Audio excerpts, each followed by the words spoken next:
por la fiesta. Ahora les quiero hacer una pregunta. Ahora vamos a ver las formalidades, elementos, formalidades y características en los contratos mercantiles.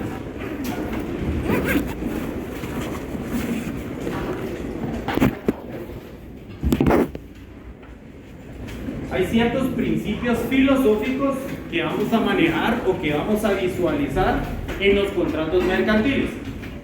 En estos principios tenemos la verdad sabida y la buena fe guardada. ¿Alguien me puede explicar alguno de los dos? Creo que por aquí alguien me dijo que era verdad sabida. A ver, alguien voluntariamente. ¿Qué es la verdad sabida? Está bien que siempre se va a hablar con certeza, va a haber claridad, hablar siempre con la verdad, que no va a tratar. Muy bien. ¿Y la buena fe guardada qué será? Que no va a haber engaño, que todo va a estar así como lo pactaron. Muy bien. ¿Por qué serán importantes esos principios en mercantil y no en civil, por ejemplo? ¿Qué creen que hay una distinción? Por el comercio. Por el comercio. La finalidad, incluso la estructura del Estado, si se dan cuenta, en los que vimos el jueves pasado, el Estado tiene ciertas regulaciones para la economía guatemalteca.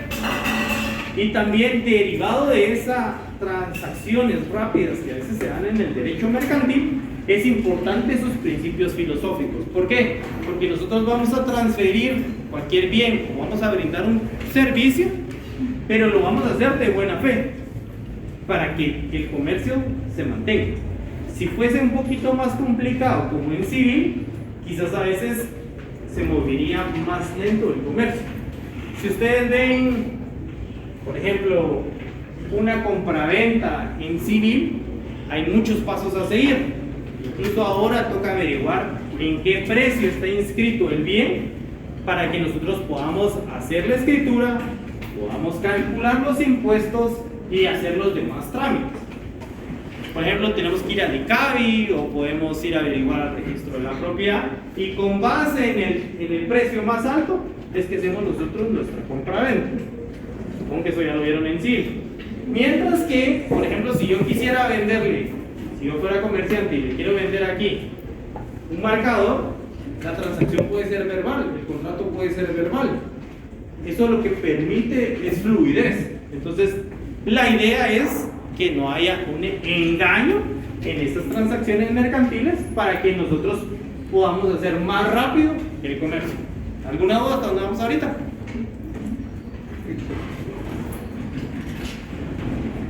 Entonces esos son los principios filosóficos. Ahora hay elementos del negocio jurídico mercantil a tomar en consideración. La verdad sabida, la buena fe guardada, objeto que sea lícito, consentimiento que no adolezca de vicio y capacidad legal. Todo eso está en la presentación por si lo quieren apuntar, pero lo pueden apuntar. La verdad sabida ya la vimos y la buena fe guardada. Objeto lícito.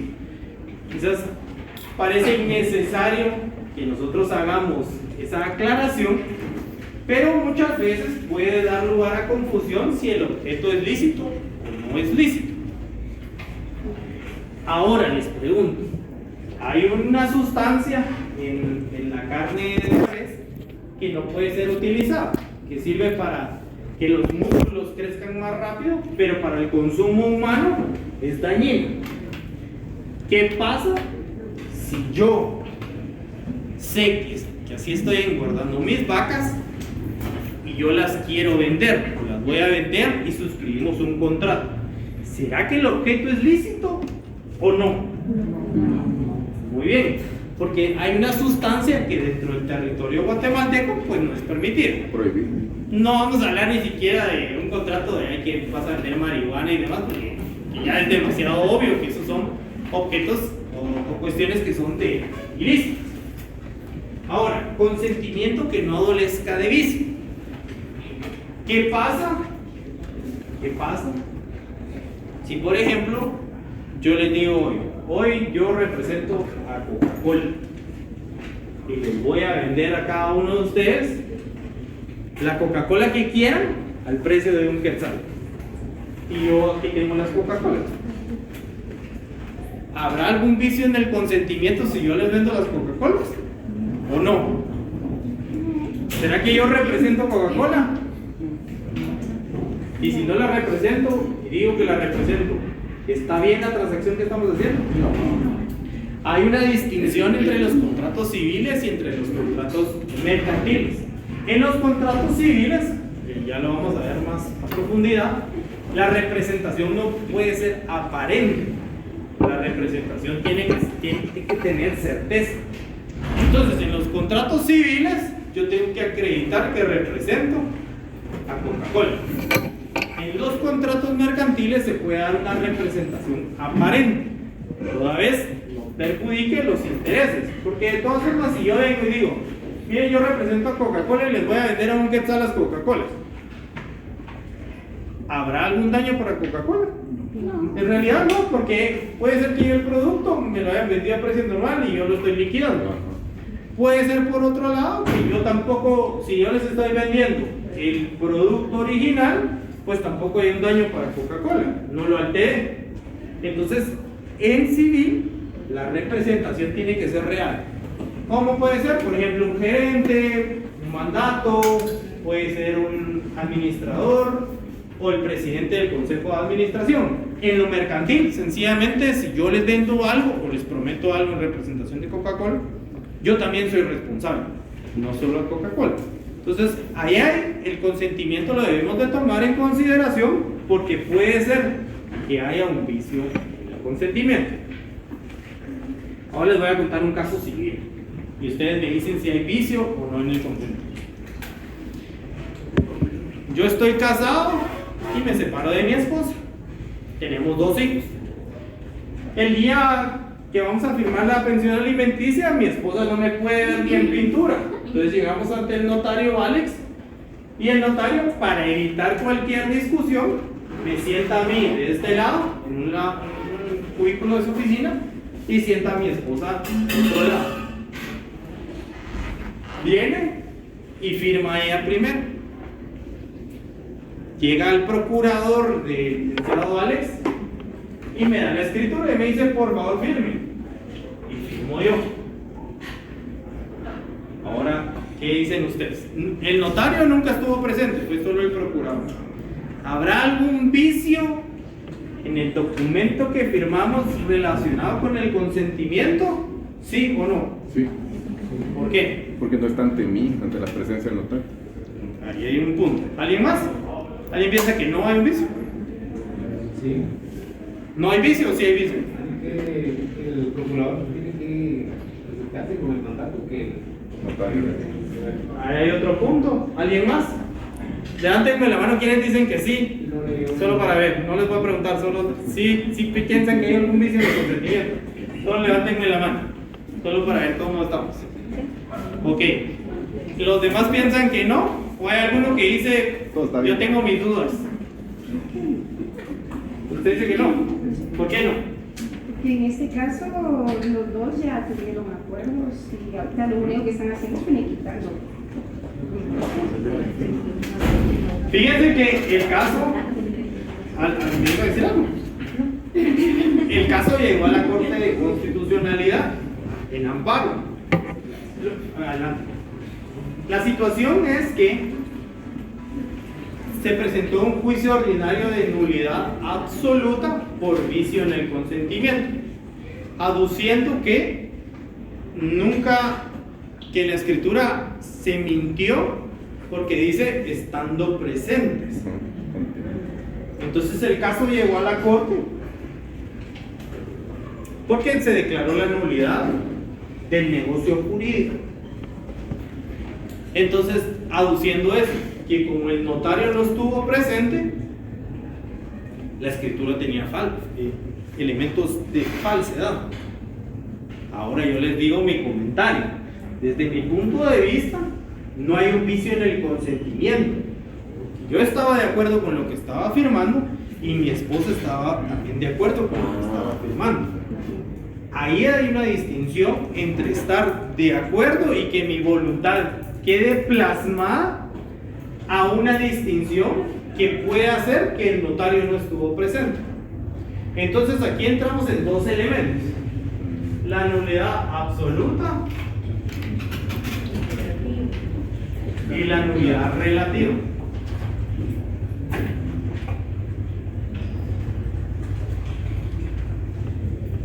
La nulidad absoluta, en su mayoría, o para el caso y el elemento que estamos viendo, es cuando hay un vicio en el consentimiento. Por ejemplo, casos que también llegan a la corte por vía de amparo. Yo presento amparo contra la inscripción en el registro de la propiedad porque me di cuenta que el instrumento público no fue firmado por mí y alguien vendió mi propiedad. ¿Esto qué les hace pensar? ¿Que es absoluta el vicio en el consentimiento o es relativo? Absoluto. Absoluto, porque en realidad yo nunca dije, miren, sí quiero vender, sino que en realidad yo nunca di mi consentimiento. Ahora, la nulidad relativa significa que posiblemente sí hay consentimiento, pero no se llenaron ciertos requisitos que la ley establece. Por ejemplo, ¿qué pasa en civil? Si les digo esta parte de civil para luego pasar a la distinción con mercantil. ¿Yo les puedo vender mi propiedad en un documento privado? ¿Una casa? Una casa no, porque la ley que establece que se haga en escritura pública. Ahora, ¿yo le puedo vender el marcador verbalmente? Ahí está la diferencia en lo mercantil. Yo en algunos casos no tengo que cumplir con ciertos elementos formales, pero sí debe quedar claro mi consentimiento. Entonces, es importantísimo que en cualquier contrato mercantil siempre conste la voluntad, expresamente, que yo lo dije así. Puede suceder que hagamos un contrato vía telefónica. ¿Y cómo vamos a corroborar eso? Tenemos que buscar los mecanismos. Ustedes como futuros abogados van a recomendar quizás, mira, aunque sea mandarle un WhatsApp, porque es una relación mercantil. No le van a decir, mandarle por WhatsApp cuánto le vas a pagar de pensión, porque eso no tiene validez, es totalmente distinto.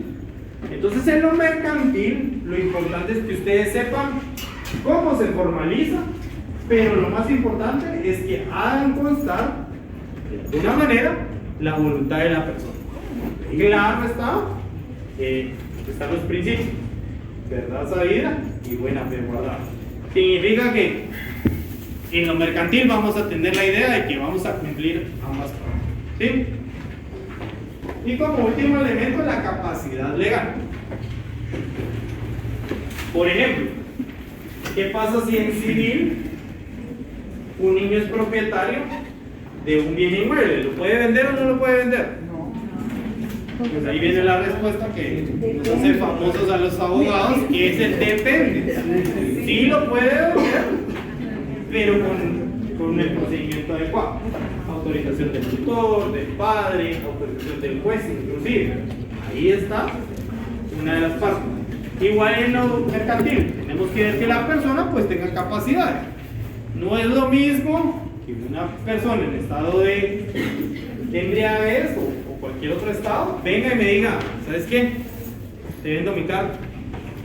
Y ustedes saben que no está en sus facultades. El día de mañana él puede decir, mira, el negocio no está así, pues no te lo puedo vender en un quetzal. Ese día me dijiste que por una chela, pero no. Eso es a lo que voy. La capacidad legal que tiene también el sujeto. Y por ahí también podemos evaluar, por ejemplo, un niño. ¿Qué pasaría si un niño se roba el reloj de su papá y le dice, te lo vendo, y es un Rolex original? Deme un midulcito, ya. O sea, la capacidad legal que puede tener el sujeto. Claro, tal vez todos lo aceptaríamos, pero es diferente evaluar la capacidad legal que tiene para desarrollar el negocio.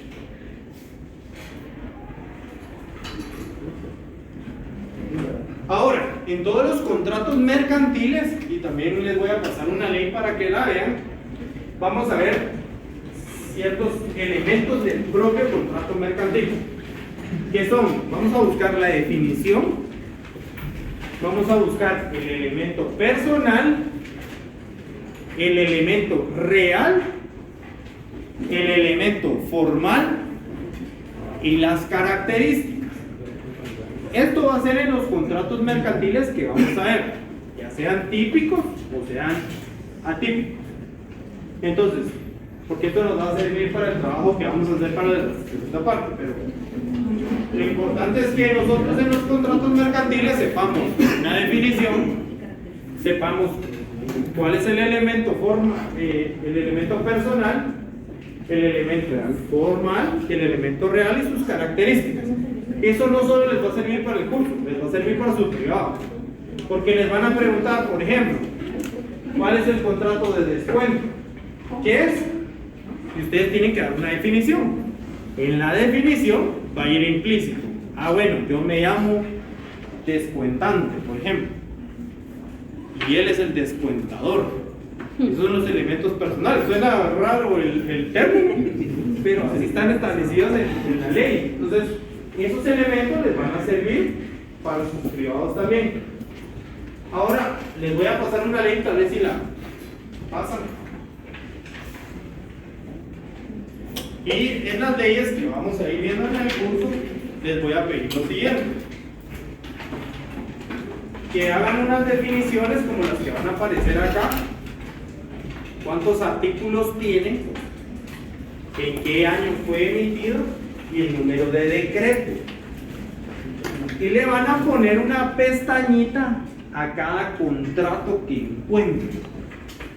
Ustedes eligen el color, porque puede ser que en el final les venga buscar cuál es el elemento formal, cuál es el elemento real, y ustedes van a tener ubicadas las pestañitas. O puede ser que les pregunte, miren, ¿qué decreto es la ley de mercado de valores y mercancías? Y ustedes la van a tener bien ubicadas al principio. O les puedo preguntar, ¿cuántos artículos tiene la ley de mercado de valores y mercancías? Entonces ustedes lo van a tener bien ubicado. Esto no vale puntos, pero les prometo que sirve para sus privados. Y vamos a ir resaltando también las partes más importantes de la ley.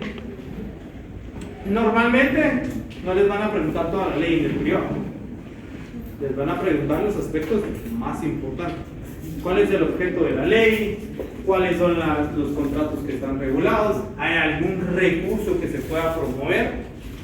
Lo vamos a ver más adelante. ¿Hay una vía distinta para hacer un reclamo del contrato? O si la ley establece de qué manera se puede ejecutar el contrato.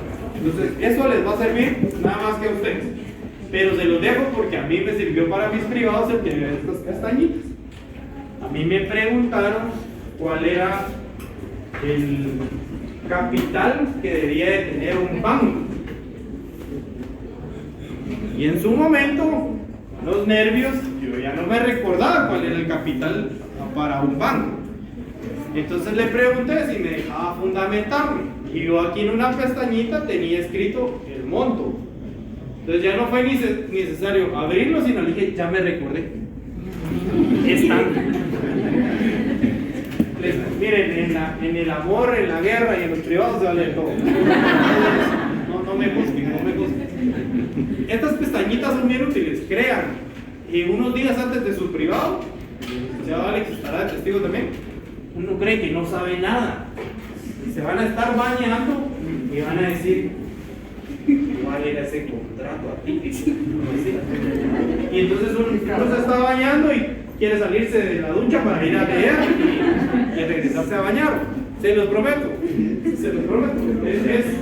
Es de mucho aprendizaje este proceso, pero el que ustedes tengan esto, porque ustedes antes de entrar a su privado van a decir, aquí hay un recurso administrativo, aquí hay un contrato, sí, contrato de portador o contrato de tarjeta de crédito, por ejemplo. Entonces, les va a servir muchísimo. Se los voy a pasar solo para que lo vean.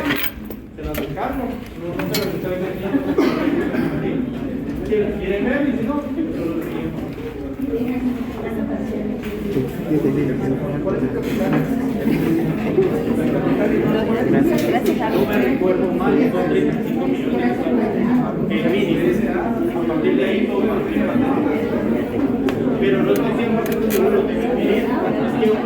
creo que es una reforma. Pero si no, te lo digo para los siguientes.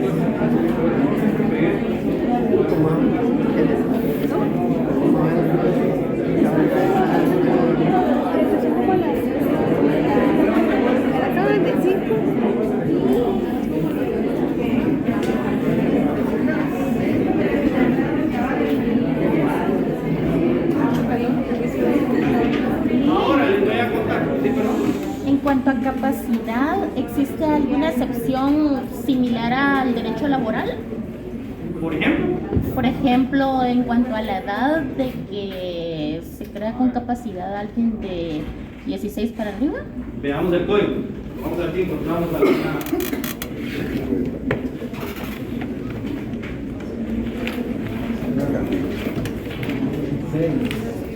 Artículo 6, siempre lo digo ahí para que lo tengan a la mano. ¿Lo podemos leer, por favor? Artículo 6, capacidad. Tienen capacidad para ser comerciantes las personas individuales y jurídicas que conforme al Código Civil son hábiles para contratar y obligarse. Muy bien. ¿Y el 7? ¿Lo podemos leer también? Artículo 7, incapaces o interdictos. Cuando un incapaz adquiera por herencia o donación una empresa mercantil o cuando se declare en interdicción a un comerciante individual, el juez decidirá con informe de un experto si la negociación ha de continuar o limitarse y en qué forma, a no ser que el causante hubiera dispuesto algo sobre ello, en cuyo caso se respetará la voluntad en cuanto no ofrezca grave inconveniente a juicio del juez. Muy bien. Con base en el artículo 6, ¿podrá un niño vender? Porque nos vamos a la capacidad que dice el Código Civil. De la capacidad a partir de los 18 años, la capacidad normal, digamos, pero en el Código de Trabajo, pues sí permite que los menores de edad puedan trabajar y no hay ningún inconveniente, digamos, en ese sentido. Pero sí hay esas limitaciones del Código Mercantil para que solo sean los mayores de edad y que no se hayan sido declarados interdictos o incapaces. ¿Sí quedó claro ese aspecto? Ahora, antes de entrar en la definición de qué es lo que es el contrato mercantil, hay una distinción que hoy veníamos platicando ahí con el licenciado, porque yo me gradué en una época distinta a la de él. Para mí, y para ciertas doctrinas, hay 4 tipos de contratos. Los contratos típicos, los contratos atípicos, los contratos nominados y los contratos ignominados. ¿Sí? Se los repito. Contratos típicos, contratos atípicos, contratos nominados y contratos ignominados. A ver, ¿a alguien le da la idea qué pueden ser los contratos típicos? ¿Alguna idea? Equivoquemos. Los tradicionales son los que están establecidos en la ley. ¿Y los atípicos? Los que no. ¿Qué más? Los que no están regulados en la ley. ¿Qué serán los contratos nominados entonces y los innominados? Nominados son los que tienen un nombre. Nominados se puede dar un nombre. Muy bien. Les voy a decir la verdad. Se los dejo ahí porque en algún momento se los podrían preguntar en los privados. Los contratos típicos son los que están regulados en alguna norma jurídica, ¿sí? Y que establece elementos o características para su validez. Significa que lo vas a encontrar en el marco jurídico guatemalteco. Los contratos atípicos, no. Nosotros vamos a ver las formalidades o cómo vamos a llegar a perfeccionar el negocio bajo ciertas condiciones que nosotros pactemos y bajo los elementos de formalidad que nosotros querramos. ¿Sí? No está regulada la ley a grandes rasgos. Puede ser que vayan a encontrar una definición doctrinaria distinta, pero eso es lo que significa. Uno está regulado y el otro no está regulado. Ahora los nominados. Podríamos pensar que los nominados tienen que estar regulados en la ley. Me tienen que decir cuáles son las características. Porque están nominados, tienen un nombre, tienen una denominación. Y ahí entra, yo les digo, en mi época, cuando yo me gradué, había 3 contratos que eran atípicos, pero que estaban mencionados en una ley. No tenían un formato, no tenían lineamientos para su validez, pero sí los mencionaba la norma jurídica. Y era el contrato de depósito, el contrato de leasing y el contrato de factoraje. Esos, cuando yo me examiné de mis privados, la ley solo los mencionaba. Y se puede realizar el leasing. Y se puede hacer el contrato de depósito. Por ejemplo, en la ley de almacén de capitales. Ahí solo estaban nominados, pero en realidad la ley no los regulaba. Entonces se da un fenómeno un poco extraño, porque estos dos se unían, cuando no es lo normal.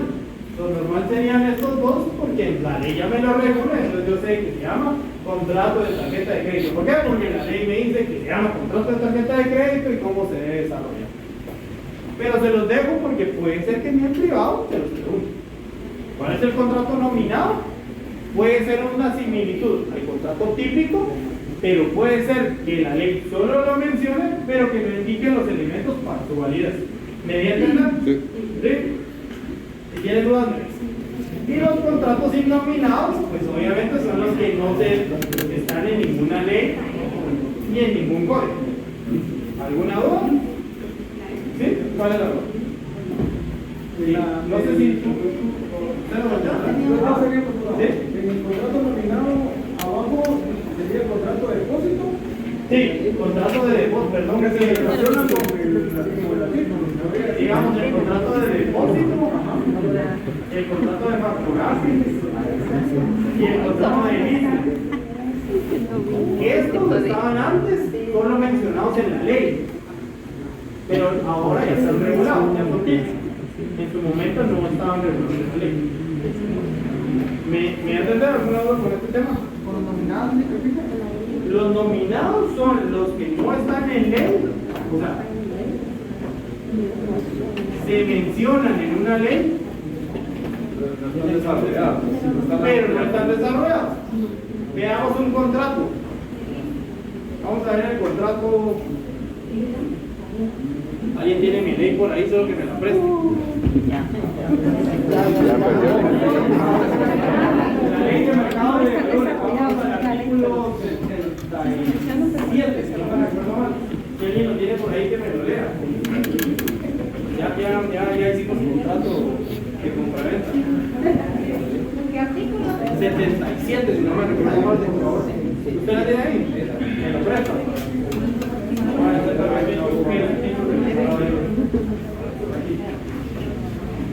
A la cliente lo va a pasar.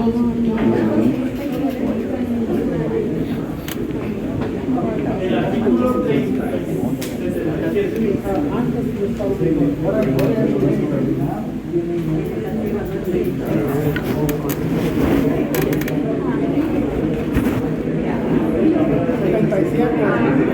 Contrato de distribución.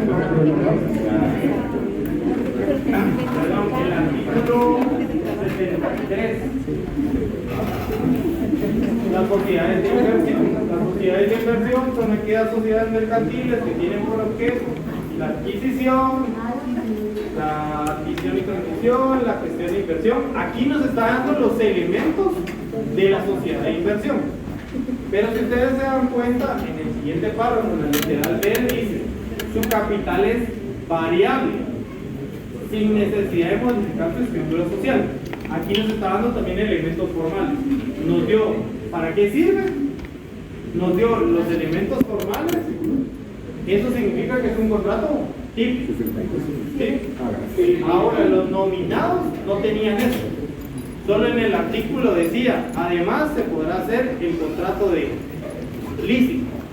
Y ya no decía nada más la ley relacionado con el contrato de leasing. Entonces ustedes lo podían hacer como quisieran. ¿Me voy a entender? ¿Seguros? Sí. ¿Sí, por cierto? ¿Sí? No lo compliquen más.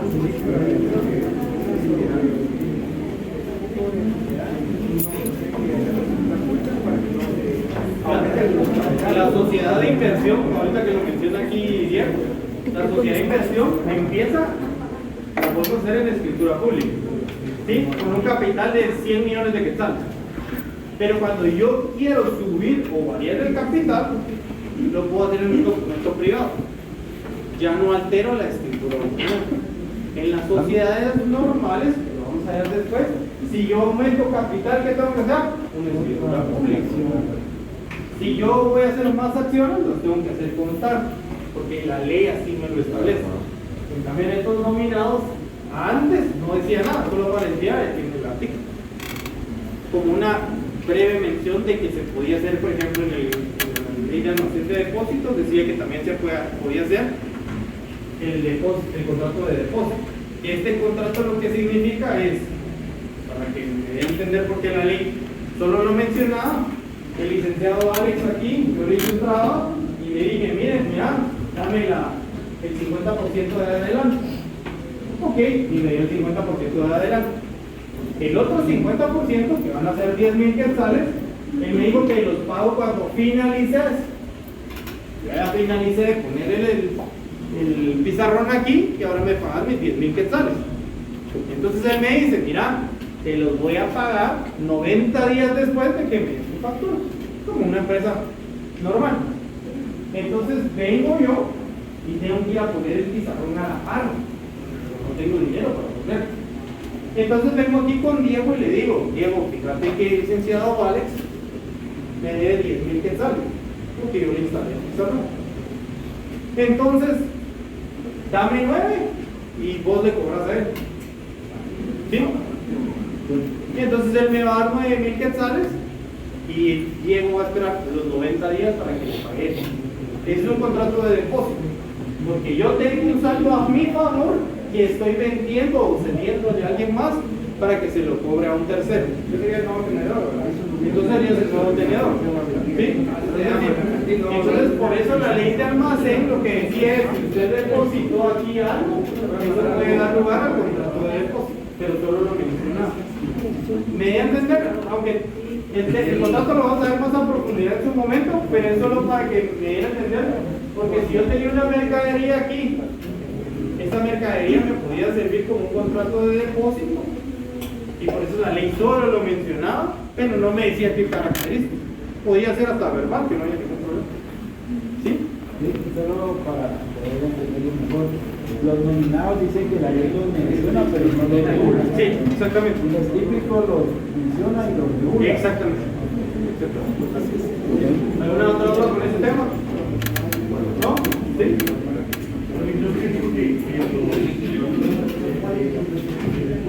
Ajá.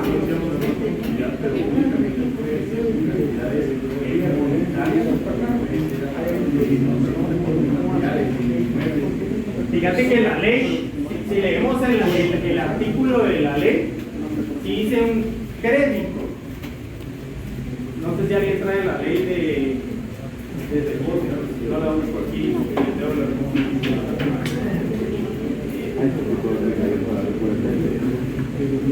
La almacén general. ¿sí? Ley de depósito, creo que es el artículo 2.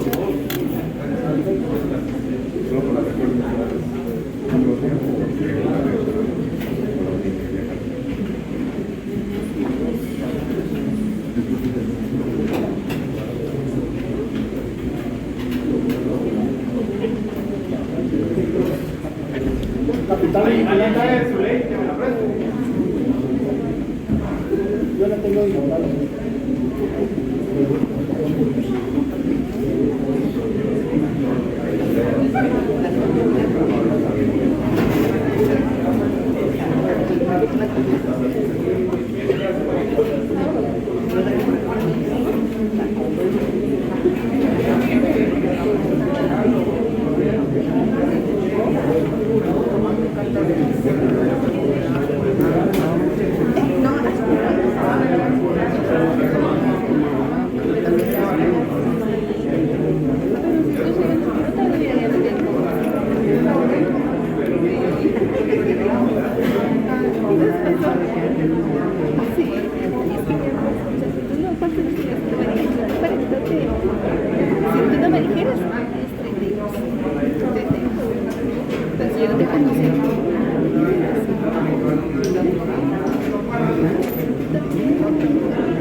El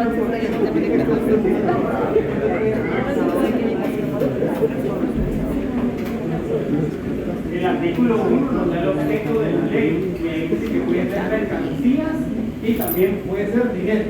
Entonces puede ser, que en tu caso, por la pregunta, puede ser que sea dinero o mercancía. ¿Sí?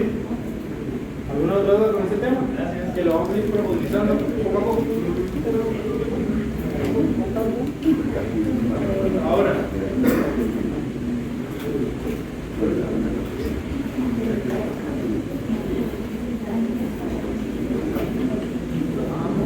les voy a hacer una pregunta.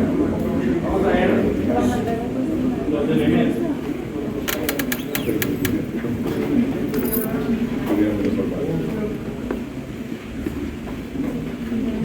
El contrato mercantil se define entonces negocio jurídico de naturaleza mercantil cuyo objeto es un acto mercantil, una mercancía.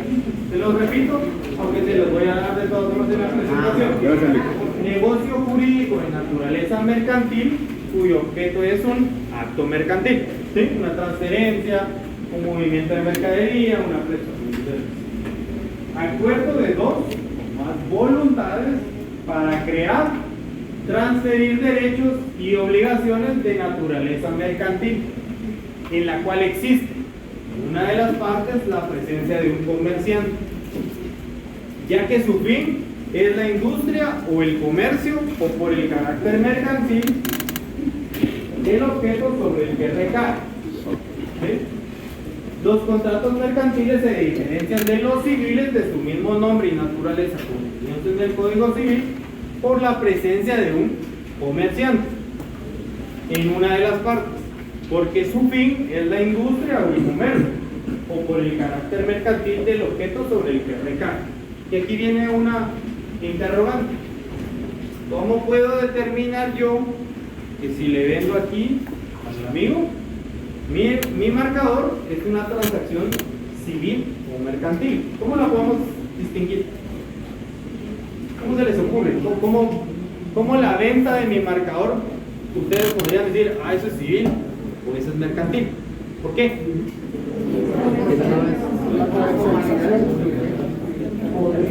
Podrían ser las formalidades y elementos y las características. Lo principal, que uno de los dos sea comerciante.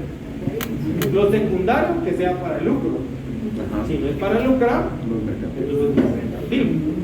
Yo puedo vender mi carro, pero cuando yo se lo compré a la agencia, ahí sí era mercantil. Ella, la agencia, sí es comerciante. Fin de lucro. Aquí no soy comerciante. A mí probablemente me va a servir para comprar otro carro. ¿Sí me deben entender? Link se te regala el carro y tampoco sería mercantil, es una donación, ¿no? Una donación, pero podría ser una donación mercantil, podría existir. Como un ejemplo. ¿Qué pasaría, por ejemplo, en las rifas? Puedes regalar un vehículo al que sea el seguidor. Sí, hay una página en Instagram que he leído un restaurante nuevo, que de hecho se llama la publicidad, se llama Smash Burger. Me llamó la atención el nombre. No la he probado. Pero lo que me pareció curioso es que decía, al seguidor 1000 en Instagram les regalamos una hamburguesa. ¿Eso qué es? Es una donación mercantil, porque él es mercantil. Él es un negociante, yo no. Entonces al seguidor 1000 te regalamos la hamburguesa. Ahí se dio el contrato. Si se dan cuenta, la formalidad, ¿cuál es? Sencillamente que constó en Instagram, en una red social. ¿Por qué? Porque si vamos a buscar en la ley si tiene alguna formalidad, pues entonces tendríamos que verificar. No dice que las donaciones solo son en escritura pública. ¿Sería válida la donación de la hamburguesa, sí o no? Sí. No, porque si la ley dice que solo se hace en escritura pública, no es válida la donación. Pero como es una donación mercantil. Sí. Hay elementos que sí debemos leer. Por ejemplo, si van a donar una casa, ahí hay un mix. Porque quizás el contrato que vamos a hacer no tiene un requisito mercantil, pero para que pueda ser inscrito, sí lo tenemos que hacer en la escritura pública. Y ahí está la diferencia. Como tenemos, como abogados, les va a tocar ir empalmando las normas para alcanzar los fines de sus clientes. ¿Sí? Sí, por lo menos así como el bienes y raíces.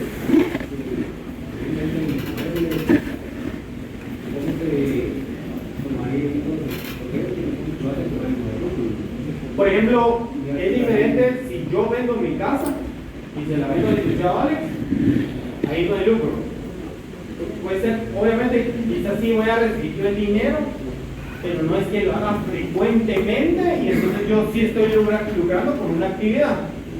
Ahora, si nosotros somos una desarrolladora, por ejemplo, si ustedes ven la desarrolladora Próceres en Google y se meten desarrolladora Próceres, aparecen todos los proyectos que ellos han hecho.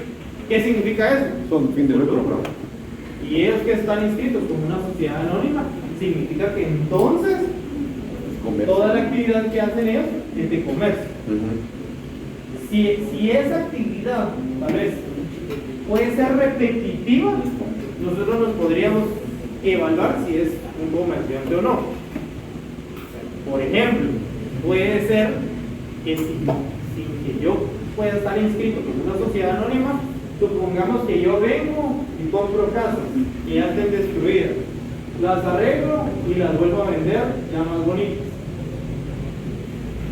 Si lo hago una vez, posiblemente es civil, pero si en el año yo lo hice 25 veces, puede ser que eso ya sea considerado mercantil, porque la frecuencia me va a decir si hay lucro o al menos si hay intención de lucro. No la hay. ¿Me estoy dando a entender? ¿Sí?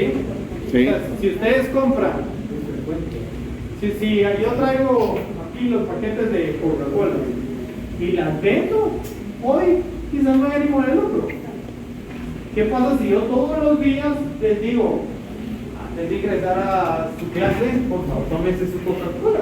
Los miro con sueño, los miro desganados, tal vez no almorzaron, los recibió el jefe, los cacharon en el concierto de Coldplay. Puede suceder un montón de cosas. Pero si no lo hago frecuentemente, puede que haya ánimo de lucro. Entonces ahí hay una distinción. ¿Sí me voy a entender con el ejemplo? Sí, Con el de Coldplay, ¿verdad? Los cacharon.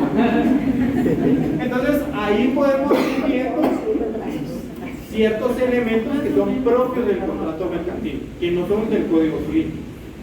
El Código Civil, la idea es regular la idea de todo el Código Civil es regular las relaciones entre particulares, no regular la relación entre un comerciante y un particular o entre comerciantes. Y entonces ahí tenemos que ver. Pero para salir de dudas, vámonos al artículo.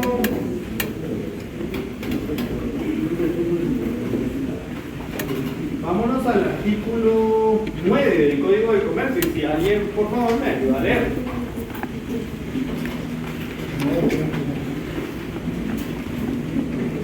¿Lo tenés? El artículo 9, no son comerciantes. No son comerciantes. Es una profesión liberal. 2, los que desarrollan actividades agrícolas, pecuarias o similares en cuanto se refiere al cultivo y transformación de los productos de su propia empresa. 3, los artesanos que solo trabajan por encargo o que no tienen almacén o tienda para vender sus productos. Yo como abogado y ustedes como abogados, ¿son comerciantes o no? ¿Pero por qué será? ¿Por qué si nosotros hacemos todos los días actas notariales? Porque eso no se podría considerar como un comerciante. Es un servicio. Una profesión liberal. Un trabajo. Porque es un trabajo. Pero será un trabajo porque entonces estaríamos ante el Código de Trabajo. Es un servicio, ¿no? ¿Por qué sería un servicio? Porque está prestando un servicio a cambio de una regla. Si yo me dedico a poner pizarrones, también estoy prestando un servicio. Sí. ¿Qué es la diferencia con mi profesión? No, que van, ya es profesional. Por ejemplo, Yo puedo tener una compañía, si yo soy arquitecto y tengo una consultoría, una empresa que presta servicios de hacer planos, ¿eso podría considerarse dentro de la prohibición, sí o no? No, ¿Quién me dijo que no? ¿Por qué no? porque ese es el objeto del negocio, básicamente. Y que yo dije que se empresa. Es diferente que yo presto un servicio. Por ejemplo, yo puedo tener una empresa que se dedique a imprimir leyes. Y eso no encaja aquí. Porque no es mi profesión. ¿Me voy a entender? Porque yo no tengo un ánimo ni de lucro. Yo en realidad, el notario, recuérdense, que es depositario de la fe pública que el Estado da, para empezar. Y la abogacía en realidad tiene una finalidad también altruista, que es defender a los demás. ¿Sí? Me surge una duda entonces. ¿Qué pasa entonces con los abogados que trabajan en una empresa, digamos, de trámites y diariamente hacen, no sé, unas 2 a 5 traspasos diarios, pero ellos tienen un salario? La SAT, como, bueno, ya me estoy metiendo con la SAT, pero ahí dejemos la SAT por un lado. ¿Cómo se categoriza a ese profesional? ¿Ya se categoriza como profesional o como un negocio? Es que ahí está la clave. Cuando tiene un salario, entonces se vuelve trabajador. Y entonces ya deja de ser una profesión liberal. Porque ya presta servicios para una persona jurídica o para una empresa. Entonces es diferente, digamos, ustedes se gradúan y el día de mañana van a ir a alquilar su oficina a la zona 10 y van a decir, bueno, que se vengan todos los clientes que ya estoy listo. Y entonces ahí ustedes van a ir atendiendo uno por uno. Van a ir resolviendo cuestiones distintas a cada uno: mercantil, notariado, penal, civil. Pues en realidad, por eso no se considera que la profesión liberal, porque no es algo que yo haga constantemente o que preste el mismo servicio y que con ese servicio que yo presto pretenda lucrar. En realidad todos son diferentes. Entonces, la ley por eso excluye eso, que igual un arquitecto que se dedica a hacer planos no es un comerciante, porque sencillamente está prestando un servicio afín a la carrera determinada que tiene. ¿Sí? Sí, por lo menos así como el arquitecto estaría Puede ser. Lo que pasa que, por ejemplo, en un contrato de autor, hasta podría encajar en la tesis. Yo hice una tesis, tengo los derechos de autor, ¿te los puedo vender? ¿Sí? Porque derechos de autor. Lo mismo pasa con el plano. Si él, por ejemplo, viene y yo le digo, mira, ese pago 30,000 quetzales por el plano de mi casa, él al momento en que me recibe, lo que me está vendiendo es su servicio, pero también un producto. Entonces ahí es diferente, pero no entra como comerciante, sino como una conducta dentro de la profesión liberal. ¿Sí? ¿Sí? Y el arquitecto ingeniero ya construye la casa y ya soluciona. Es que tampoco, porque si lo hace dentro de su profesión, no hay. Si él tuviera la constructora, por ejemplo, ahí sí es comercial. Ah, sí, por eso. Si él, por ejemplo, él viene el ingeniero y ahora va a hacer la caseta K19 aquí donde está el arco, y solo eso va a hacer, eso no es un comerciante. Eso sencillamente sigue prestando un servicio para terminar de construir. Ahora, si yo tengo la constructora o la desarrolladora Proceres, por ejemplo, eso sí es de un comerciante. ¿Sí salimos de la duda ahí? ¿Sí? Veamos quién más no es comerciante. Los que desarrollan actividades agrícolas o similares que se refieren al cultivo y transformación de los productos de su propia empresa. Por ejemplo, yo tengo mi terrenito en un departamento de Guatemala y la persona que me cuida el terreno siembra, pero siempre tiene su palo de aguacates, tiene un metro cuadrado donde siembra ahí zanahorias, papas, y con eso él come y tiene otro pedazo solo para las gallinas. Con eso él vive, con los huevos de las gallinas, con lo que la tierra da. A ver si te compran. A ver, si sos comerciante. Por eso había preguntado lo de Uno, pero compren. Entonces, donde voy yo es, en este caso, como a él le sirve, puede ser que diga, hoy tengo 20 huevos y solo me voy a comer 2, voy a vender el resto. Pero eso no se considera un comerciante porque en realidad lo que él perseguía era solo satisfacer su necesidad. Entonces ahí hay una distinción que podría tomarse en cuenta para categorizar o no al agrícola, que puede ser para comerciante o no. Y el tercero es el artesano que no tiene un lugar. Por ejemplo, pasa mucho en Atitlán, si ustedes han ido al lado de San Juan a la Laguna, que hay muchos artesanos, pero que en realidad no venden sus productos en algún lugar en específico, sino en su casa. Tienen ahí afuera algunas vasijitas o cuestiones. Eso en realidad no se podría considerar un comerciante porque no tiene un establecimiento declarado o fijo en el que pueda exhibir sus productos para la venta, sino que sencillamente lo hace porque quiere salir de esa necesidad en estos casos, y entonces su fin no es en realidad el comercio, sino satisfacer quizás alguna necesidad, y por eso es que lo tiene en su casa. Entonces ahí hay una gran distinción. Luego entramos con el tema fiscal, pero eso ya lo verán ustedes en su clase de tributaria. Ahora les pregunto, entre las situaciones que tenemos que ver en los contratos, está la definición, el elemento personal, el elemento real y el elemento formal. Les quiero hacer una pregunta.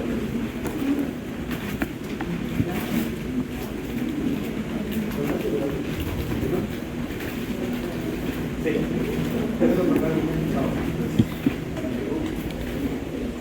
Dos comerciantes acuerdan verbalmente la venta de un tractor por 150,000 quetzales. No hay contrato por escrito. Uno de ellos incumple.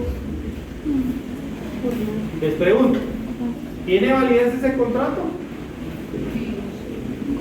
¿Sí? ¿Todos sí? Levanten la mano. ¿Alguno no? ¿Habrá algún requisito para la compraventa en cuanto al precio? Puede ser. Entonces lo que ustedes tienen que responder es, ven, si yo les dije 150,000 quetzales, ¿qué es lo primero que tienen que ir a hacer? Ver la ley. Vamos a ver los contratos de compra-venta mercantiles. Si por ejemplo el contrato de compra-venta mercantil dice que arriba de 100,000 quetzales hay que hacerle una escritura pública, el contrato podría ser válido, porque no fue hecho en escritura pública. Por ejemplo, un contrato de venta de un vehículo. Yo voy a vender mi vehículo. ¿Tengo que hacer escritura pública? No. Si yo voy a comprar mi vehículo y el préstamo me lo va a dar un banco, ¿la compra-venta tiene que constar en escritura pública, sí o no? ¿Por qué? El crédito sí tiene que constar en escritura, pero ¿por qué tiene que constar en escritura pública la compraventa del vehículo? Como préstamo. ¿Por qué? Como préstamo de parte del banco. Para que el banco sepa llegar a constatar de que la compraventa se hizo y los fondos no se fueron para otro proyecto. ¿Sí? Porque podría ser una garantía. Se inscribe porque hay que tiene que registrarse, y entonces por eso esa compraventa se hace en escritura pública. Entonces, cuando yo les hice la pregunta, ¿vendieron el tractor por 150,000 quetzales? Ustedes me tienen que ir a la ley y decir, la ley no dice nada. Entonces sí puede ser verbal y no hay ningún problema. Entonces puede ser, depende, lo verifican en la ley y ya me dicen sí o no. Ahora, si hicimos el contrato verbal, ¿cómo lo probamos?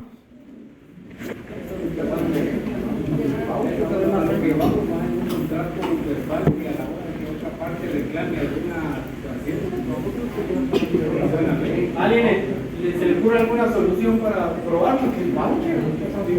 Voucher, transferencia, ¿qué más? Cheque, un recibo, ¿alguien más? Un testigo, ¿algo más? La tenencia del... Exacto. Cuando les planteé el problema, dice que una de las partes incumbe. Puede ser que haya entregado el tractor, o puede ser que haya dado los 150.000 quetzales. Y no le entregaron. Entonces, ¿cómo puedo yo comprobar el contrato? Usted me dio el tractor, usted me dio los 150.000 quetzales. Entonces, hay una transferencia de un bien que puede ser probada. Muy bien, puede ser un cheque, puede ser que yo le di un cheque, puede ser la simple tenencia, puede ser un testigo inclusive que estuvo presente. Pero esas son las claves en los contratos mercantiles. Del por qué quizás, si la ley, aunque lo permita verbalmente, ustedes deben de buscar algún mecanismo o alguna circunstancia o algún método de comprobación de ese contrato para luego evitarle problemas a cualquiera de sus clientes o familiares, porque seguramente a ustedes ya les hacen algún tipo de consultas sobre qué se debe hacer o qué no se puede hacer.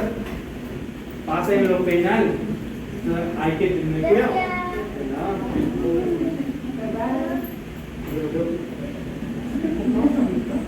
Ahora les hago una pregunta. En una inspección de protocolo, hace como unos 15 años, constaba en la escritura pública la venta de un niño. Puede ser una aberración jurídica, claro que lo es, pero por eso es que nosotros estudiamos aquí y buscamos soluciones jurídicas. Pero no podemos hacer una compraventa de un menor. Claro, en su momento se hacía un proceso de adopción que podía ser notarial, pero no una compraventa de un menor de edad. ¿Sí? Puede ser, por ejemplo, que a mí me vendan el ave nacional y el quetzal y quieran que firmemos una escritura pública. ¿Ustedes la firmarían? ¿Por qué? Porque no se puede transar con el ave nacional.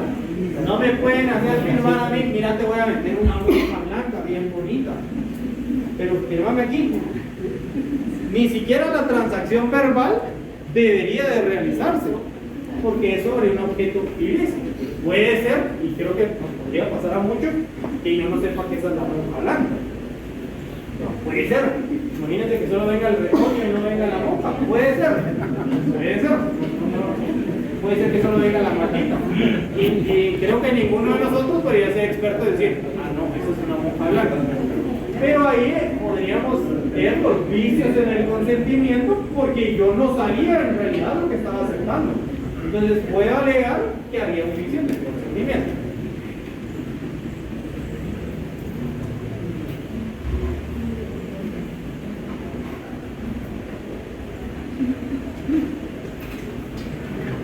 Ahora les tengo otra pregunta.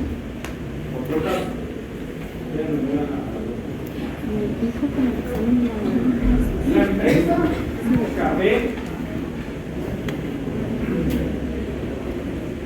La empresa Café Sociedad Anónima firma un contrato de exportación con una empresa europea.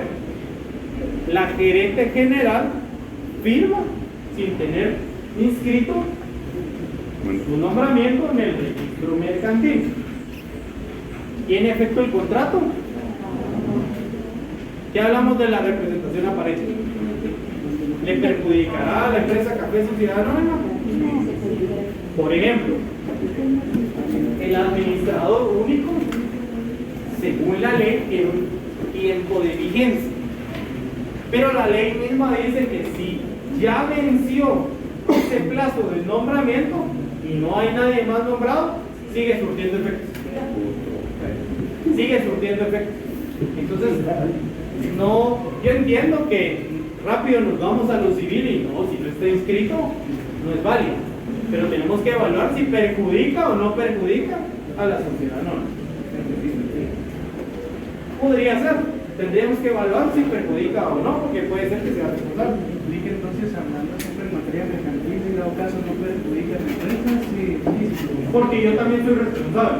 Si yo soy el gerente de la empresa y yo perjudiqué a la empresa, yo soy el responsable. O sea, la empresa podría decir, ok, ese contrato de 100.000 toneladas de café que yo iba a mandar a Europa, yo no tengo esa capacidad, entonces si el contrato era por 1.000.000 de quetzales, yo sería el responsable porque hice algo en perjuicio de la sociedad.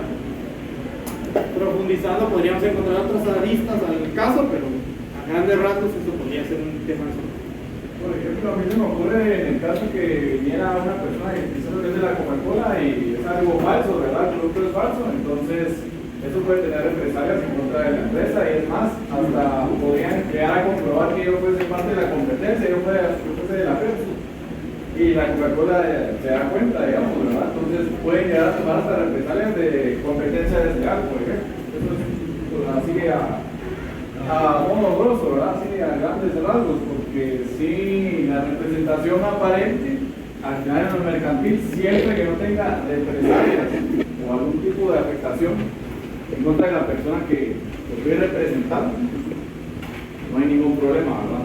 Y también aprovecho ahorita que me dio el espacio de Ramos, que cualquier cosa estamos a las órdenes, mi nombre sale.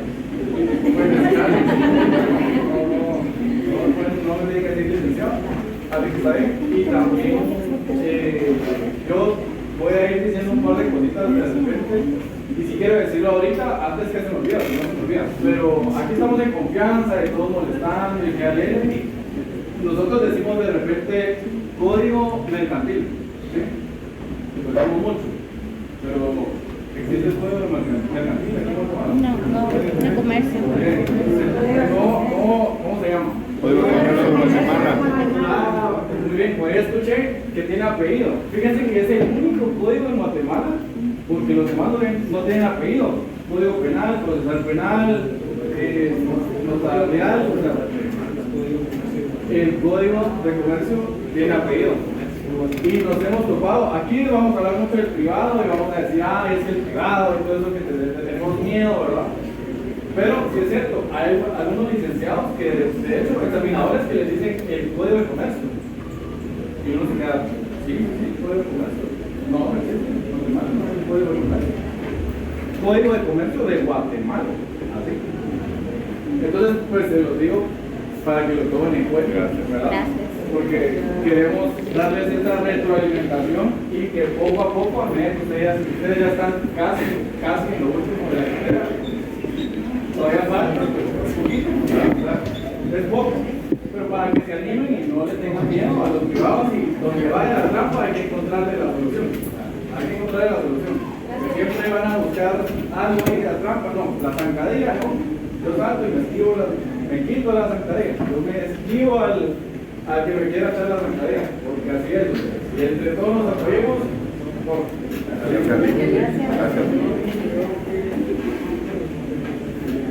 Ya solo nos quedan 15 minutos, entonces vamos a avanzar rápido para que les dé tiempo de un proceso. En los contratos mercantiles hablamos de la definición, que es el elemento personal son los sujetos, sea un comerciante o por lo menos uno de los dos. El elemento real significa la pretensión del negocio, y así yo lo puedo encajonar. Por ejemplo, una compra-venta, la transferencia de un bien o de un servicio, podemos ver un contrato de tarjeta de crédito, porque se me dan una tarjeta de crédito. Podemos ver el contrato de, por ejemplo, una sociedad anónima que pretendemos hacer A, B y C dentro de nuestra sociedad anónima. Entonces tenemos que ver qué vamos a hacer, con qué finalidad, para ver en cuál encaja dentro de los contratos mercantiles. El elemento formal. El elemento formal refiere a la característica, digamos, o a la manera que se va a realizar el contrato, ya sea atípico o típico. Si es típico, vamos a tener que ir a la ley y ver qué establece. Si es atípico, pues lo podemos hacer en la forma en la que mejor nos quede constancia. Hay solo unos casos, por ejemplo, de la solemnidad, que son las sociedades mercantiles, que sí o sí se tienen que hacer en la escritura pública, a excepción de la sociedad de inversión, que puede hacerse una modificación del capital, que puede ser en documento privado, y también las fideicomisos. Esas pueden hacerse cuando son de inversión, se pueden hacer fuera de la escritura pública, aunque la ley establezca que debe de hacerse la primera como en la escritura pública. Y por último, las características, que son elementos propios de cada contrato. Por ejemplo, el contrato de tarjeta de crédito es una transacción, digamos, son 3 personas o 3 sujetos que comparecen en el contrato: el que da la tarjeta de crédito, el que da el crédito y yo que la uso. Si se dan cuenta, quizás es un poco frecuente, pero pasa que sus tarjetas dicen Visa, Mastercard, o les va muy bien, American Express. Y entonces el banco emisor me dice, usted tiene disponible para gastar 100,000 quetzales. Y me dan un plástico de Visa. Entonces también está involucrada Visa, está involucrado el banco, y del otro lado, que es el usuario, soy yo. Ahora solo vamos a hablar de unas características generales, especiales. ¿Sí? ¿Podría repetirlo del elemento real? El elemento real es la pretensión que tiene el contrato. Por ejemplo, en el contrato de tarjeta de crédito, que yo pueda utilizar un crédito a favor mío.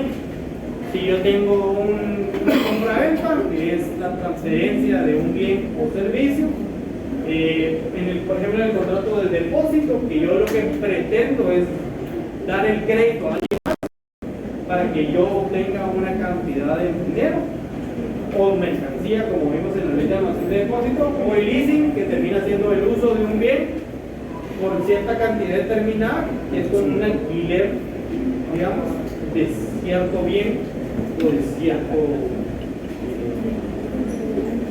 circunstancia, digamos, puede ser un carro, por ejemplo, me lo pueden dar en leasing, en otros países se pueden hacer infinidad de leasing. ¿Me entiendes? En el evento real, digamos, en realidad no diría yo subyacente, porque sí es la característica principal que va a tener mi contrato. Entonces no subyace, sino va de la mano con lo que yo quiero hacer en el contrato. Características especiales: la representación. En mercantil puede ser aparente, en civil tiene que ser por medio de un gestor de negocios, mandatario o alguien ya delegado. Solidaridad de los deudores: en mercantil es automática, en civil debe ser declarado. Si ustedes se han dado cuenta, en algún contrato de alquiler, que pide fiador. Entonces en el documento que se va a redactar tengo que poner, ellos son solidariamente responsables de la deuda.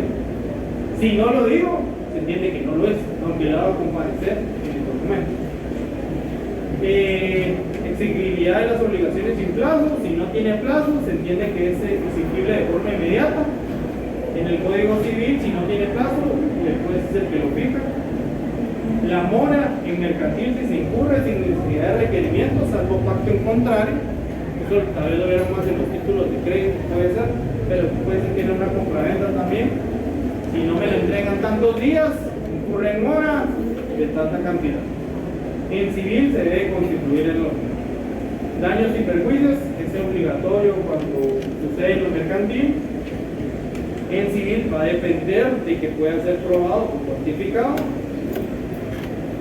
Forma de contratación: en mercantil, por su naturaleza, puede ser libre, salvo que la ley establezca algún requisito para su validez. Y en civil también debe evaluarse si es o no es válido de esa manera. Y por último, la terminación del contrato. En civil opera en los contratos de trato sucesivo, que se repite constantemente y de ejecución diferida, prestación excesivamente onerosa o hechos extraordinarios e impredecibles. Por ejemplo, a los hombres o mujeres les gusta alguno el fútbol acá. En Barcelona está construyendo su estadio y tenía como fecha de entrega para ahorita este mes de agosto. Pero ¿qué sucedió? Se atrasaron y no está listo el estadio para que empiece a jugar el Barcelona ahí. Pero esos atrasos generan una cantidad monetaria en retorno. ¿Pero por qué se atrasaron? Porque las licencias se tardaron en ser aprobadas. Entonces ya no es una causa imputable a la empresa que tenía que entregar el estadio, y entonces por eso es que siguen el proceso de construcción con la misma empresa. Entonces ahí podemos ver la terminación de los contratos, que a veces también puede ser que la empresa diga: yo no le construyo porque las licencias nunca salieron.